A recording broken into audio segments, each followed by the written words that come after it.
ang sabi kasi niya is for 6,000 pesos, pumayag siyang gamitin yung van niya. Pero when I research on his profile, he doesn't look like someone who needs 6,000 pesos. Alam mo yon, na ganun kakadesperado, napapahiram mo yung van mo, hindi mo alam kung anong isasakay, punong-puno, overloading, and wala ka pandalang lisensya for 6,000. So, all of those things sound fishy. So, it's either hindi lang siya driver at isa talaga siyang part ng sindikato, malaking part ng sindikato, or is this just all for show? Marami kasing bumabagabag sa atin dito sa mga nangyayari, no? At alam naman natin na talagang nakakagulat yung mga actuations ng mga taong involved, 'di ba? Mga banateros. I think hindi ako nag-iisa kung magsasabi ako na first time kong makakita ng presidente ng Pilipinas na binibrief muna yung media kung anong pwedeng sabihin o hindi nung pulis na nag-operate. Pero dun sa simula, Madam Sas, kasi syempre binalita ito sa media, no? Hindi naman sinabi doon na itong driver ay ex-military or Amerikano. Ano ang nagtulak sa'yo?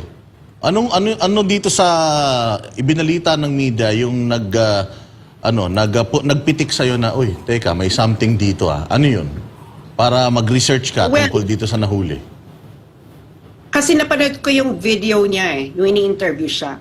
So, akala ko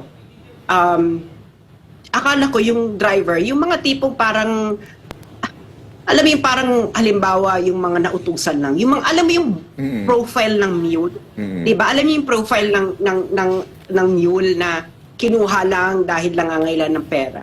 He doesn't fit that profile. Nung napanood ko yung interview niya, nung kinakausap siya, I think sa TV Patrol. Slang no?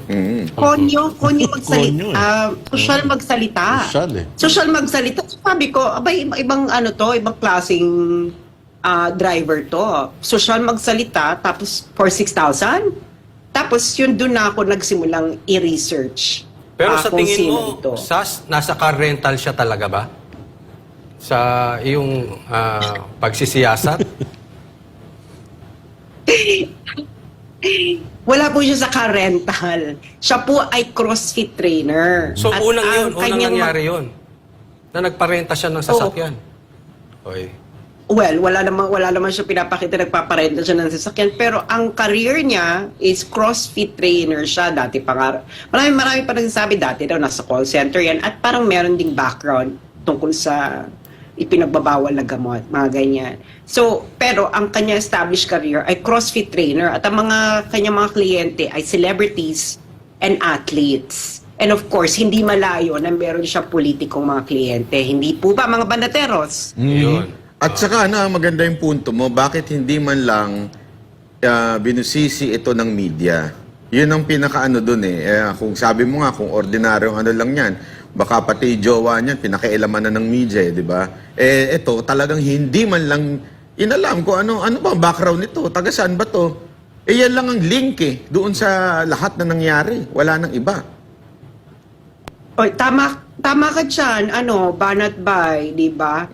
Di ba yan naman talaga ang karaniwang nakikita natin sa media noon pag may malaking involved sa ganito. Lalo na historical daw to. So dapat kung historical, dapat historical din ang research, di ba?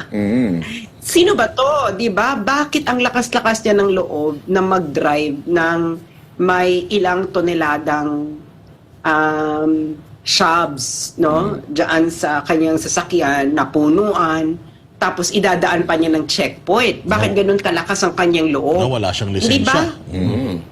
Wala pa siyang lisensya. Ako nga, alam mo, hindi ako nagdadrive pero I don't think kung magdadrive ako ng walang lisensya. Parang ngayon lang ako nakakita ng ganito na talagang, alam mo yung pahuli? Yung gusto mong mahuli. Kayong tatlo nagdadrive kayo, di ba? Kayo ba pag nagdadrive kayo, pag ganito kabigat yung sasakyan nyo, paano ang lakad na ng sasakyan na ganyang kabigat?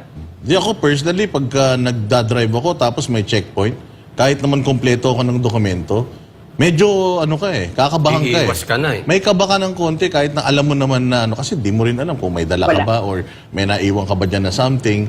So kakabahan ka lagi. Pero ito, may nagsasabi dito sa comment section na huli me. Huli me ang dating sa kanila nito. Parang sinadya Hindi, saka naman, Boss Dada, walang nakuhang, armas sa loob ng sasakyan niya. Ay kaya hindi madugo.